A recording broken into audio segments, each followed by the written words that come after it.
ಇನ್ನು ಮತ್ತೊಂದು ಕಡೆ ಗಲ್ಫ್ ರಾಷ್ಟ್ರಗಳಲ್ಲಿ ಲಾಕ್ ಆಗಿದ್ದಾರೆ ಸುಮಾರು ಜನ ಕನ್ನಡಿಗರು. ಇರಾನ್ನಲ್ಲಿದ್ದಂಥ ಚಿಕ್ಕಮಗಳೂರಿನ ಯುವಕ ನಾಪತ್ತೆಯಾಗಿದ್ದಾನೆ.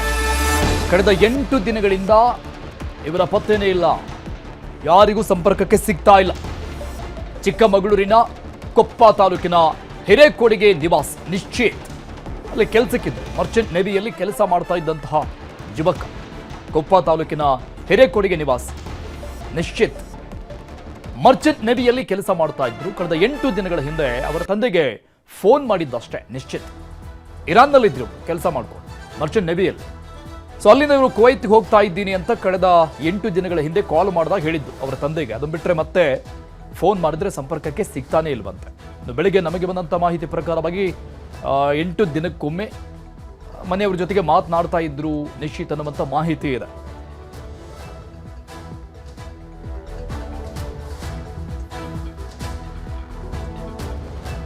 ನನ್ನ ಮಗ ಒಂದು 5 ತಿಂಗಳಾಗಿದೆ ಇರಾನಿಗೆ ಹೋಗಿ.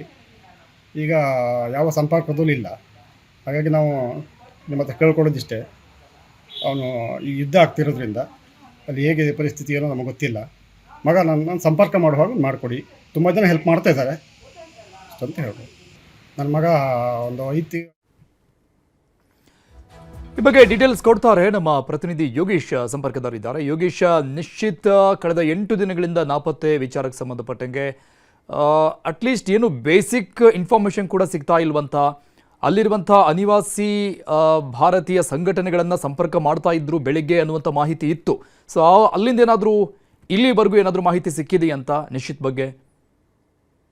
ಅರುಣ್, ಏನು ಇರಾನ್ ಮತ್ತು ಇಸ್ರೇಲ್ ಮತ್ತು ಅಮೆರಿಕ ನಡುವೆ ಜಂಟಿ ಯುದ್ಧ ನಡೀತಾ ಇದೆ. ಈ ಒಂದು ಯುದ್ಧದಲ್ಲಿ ಚಿಕ್ಕಮಗಳೂರು ಮೂಲದ, ಅದರಲ್ಲೂ ಕೂಡ ಚಿಕ್ಕಮಗಳೂರು ಜಿಲ್ಲೆಯ ಕೊಪ್ಪ ತಾಲೂಕಿನ ಹಿರೇಕೊಡಿಗೆ ನಿವಾಸಿ ನಿಶ್ಚಿತ್ ಎಂಬ ಹುಡುಗ ಇರಾನ್ನಲ್ಲಿ ಮರ್ಚೆಂಟ್ ನೇವಿಯಲ್ಲಿ ಕಾರ್ಯನಿರ್ವಹಿಸ್ತಾ ಇದ್ದ ಅನ್ನೋ ಒಂದು ಮಾಹಿತಿ ಲಭ್ಯವಿರ್ತಕ್ಕಂಥದ್ದು. ಆತ ಏನು ಕಳೆದ 1 ವಾರದಿಂದಲೂ ಕೂಡ ಆತನ ಕುಟುಂಬಕ್ಕೆ ಸಂಪರ್ಕಕ್ಕೆ ಸಿಗ್ತಾ ಇಲ್ಲ ಅಂತ ಒಂದು ಕುಟುಂಬ ಕೂಡ ಈಗ ಆತಂಕದಲ್ಲಿದೆ. ಈಗಾಗಲೇ ಆತನ ತಂದೆ ಮಹೇಶ್ ಸೇರಿದಂತೆ ಸ್ಥಳೀಯರು ಕೂಡ ಜಿಲ್ಲಾಧಿಕಾರಿ ನಾಗರಾಜ್ ಹಾಗೂ ಜಿಲ್ಲಾಧಿಕಾರಿಗಳ ಕಚೇರಿಯನ್ನ ಸಂಪರ್ಕವನ್ನ ಮಾಡಿರ್ತಕ್ಕಂಥದ್ದು. ಜಿಲ್ಲಾಧಿಕಾರಿಗಳು ಕೂಡ ರಾಜ್ಯ ಸರ್ಕಾರದಲ್ಲಿ ಈ ರೀತಿಯಾಗಿ ನಮ್ಮ ಜಿಲ್ಲೆಯಿಂದಲೂ ಕೂಡ ಒಬ್ಬ ಯುವಕ ಇರಾನ್ನಲ್ಲಿ ಕೆಲಸಕ್ಕೆ ಹೋಗಿದ್ದಂತಹ ಆತ ಈಗ ಸಂಪರ್ಕಕ್ಕೆ ಸಿಗ್ತಾ ಇಲ್ಲ, ಆತನ ಮೊಬೈಲ್ ಸ್ವಿಚ್ ಆಫ್ ಆಗಿದೆ ಅನ್ನೋ ಒಂದು ಮಾಹಿತಿಯನ್ನ ಕೂಡ ನೀಡಿರ್ತಕ್ಕಂಥದ್ದು. ಅದರಲ್ಲಿ ಕೂಡ ಸಿಎಂ ಸಿದ್ದರಾಮಯ್ಯನವರು ಕೂಡ ಯಾಕಂತಂದ್ರೆ ಇದಕ್ಕೆ ಪ್ರತಿಕ್ರಿಯೆಯನ್ನು ನೀಡಿರ್ತಕ್ಕಂಥದ್ದು. ಇದುವರೆಗೂ ಕೂಡ ದುಬೈನಲ್ಲಿ ಮತ್ತೆ ಬೇರೆ ಬೇರೆ ಕಡೆನಲ್ಲಿ ಸಿಗಾಕೊಂಡವರು ಕೇವಲ ಜಾಲಿ ಟ್ರಿಪ್ಗಾಗಿ ಹೋದಂತವ್ರು. ಆದ್ರೆ ಈತ ಉದ್ಯೋಗವನ್ನ ಮಾಡ್ಲಿಕ್ಕೆ ಅಂದ್ರೆ ಕೆಲಸವನ್ನ ಅರಸಿಕೊಂಡು ಇರಾನ್ಗೆ ಹೋದಂತ ಆತ ಆ ಇರಾನ್ನಲ್ಲಿಯೇ ಈಗ ಲಾಕ್ ಆಗಿರ್ತಕ್ಕಂಥದ್ದು. ಯಾಕಂತಂದ್ರೆ ಅಲ್ಲಿನ ಪರಿಸ್ಥಿತಿ ಭೀಕರವಾಗಿರ್ತಕ್ಕಂಥದ್ದು, ಯುದ್ಧ ನಡೀತಾ ಇದೆ. ಜೊತೆಗೆ ಈಗ ಅಲ್ಲಿ ಸಾಕಷ್ಟು ಸಾವು ನೋವುಗಳು ಕೂಡ ಸಂಭವಿಸಿರೋದ್ರಿಂದಾಗಿ ಈತ ಇದನೋ ಅಥವಾ ಬೇರೆ ಇನ್ನೇನಾದ್ರೂ ಆತಂಕಕ್ಕೆ ಒಳಗಾಗುವಂತ ಪರಿಸ್ಥಿತಿ ಆತನ ಕುಟುಂಬಸ್ಥರಲ್ಲಿ ಇರ್ತಕ್ಕಂಥದ್ದು.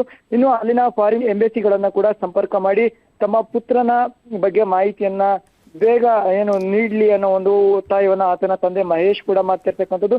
ಸ್ಥಳೀಯರು ಕೂಡ ನಿಶ್ಚಿತ್ ಪೋಷಕರ ಜೊತೆ ಧ್ವನಿಗೂಡಿಸಿ ಆತನ ಧೈರ್ಯವನ್ನ ಹೇಳೋ ಒಂದು ಕೆಲಸವನ್ನ ಮಾಡ್ತಾ ಇದ್ದಾರೆ. ಜಿಲ್ಲಾಡಳಿತ ಕೂಡ ಸಾಕಷ್ಟು ಮುತುವರ್ಜಿಯನ್ನ ವಹಿಸಿ ಈ ಒಂದು ನಿಶ್ಚಿತನ ಪತ್ತೆಗಾಗಿ ಮತ್ತು ಸಹ ಕೂಡ ಆತನನ್ನ ವಾಪಸ್ ಸುರಕ್ಷಿತವಾಗಿ ಕರೆಸ್ಕೊಳ್ಳಿಕ್ಕೆ ಜಿಲ್ಲಾಡಳಿತ ಕೂಡ ಕೆಲಸ ಮಾಡ್ಲಿ ಅನ್ನೋದು ಒಂದು ಸ್ಥಳೀಯರ ಒತ್ತಾಯವಾಗಿರ್ತಕ್ಕಂಥದ್ದು. Arun, thank you Yogish details.